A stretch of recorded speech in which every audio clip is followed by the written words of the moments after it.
"It's ruined," I said, and my voice was dry and ragged.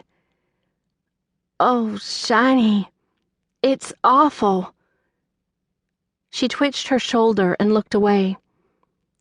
"Fire will do that. This place went toe-to-toe with the reckoning and didn't even creak, but a few cans of gasoline and there it went." I waited for her to tell me the story of the fires that had taken our homes, or at least say what a reckoning was. But she turned and started across the yard, and the only thing was to go after her. For a second, though, I just kept staring at the house.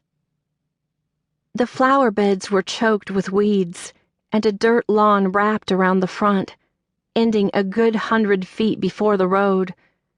The porch roof was strung all the way along the eave with wind chimes and tin cans clanking against each other.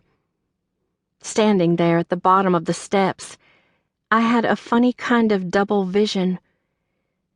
Like I could see the shape of the house as it had once stood, big and yellow, 3 stories against a thick gray sky, with hollyhocks and sugar-pink peonies growing in the yard. I remembered playing in the shade of the porch, lying in the peony beds, looking at the way little clusters of ants swarmed up the stems, and for a second, it was like coming back to the Blackwood house of my memory, as though I'd never left it. Then the picture went fuzzy, and I looked away. It didn't matter what the house had been when it was whole. It wasn't that anymore.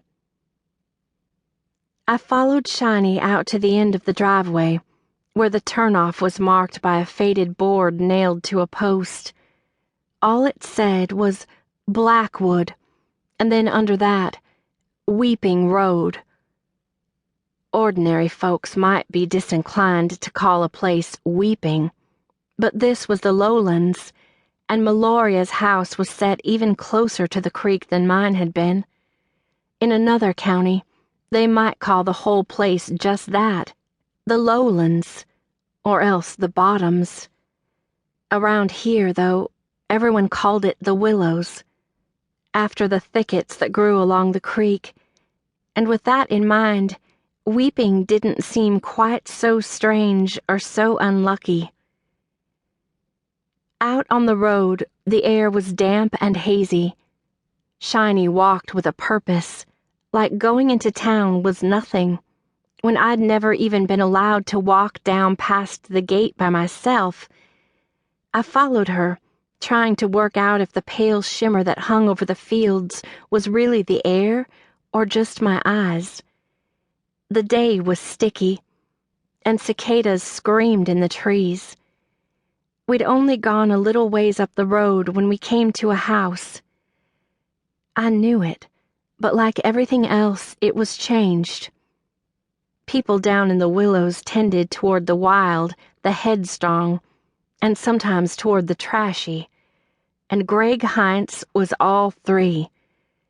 More than once, my mama and my Loria had stood comfortably in our kitchen, mixing medicines or peeling peaches, and talking about Greg and the devilment he went in for, his nasty way of chopping down trees and trapping rabbits and squirrels and all living things.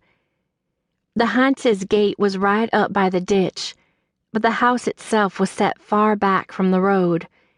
It was small and narrow with a covered porch, but even as ramshackle as it was, there were no missing walls or broken windows or burned places.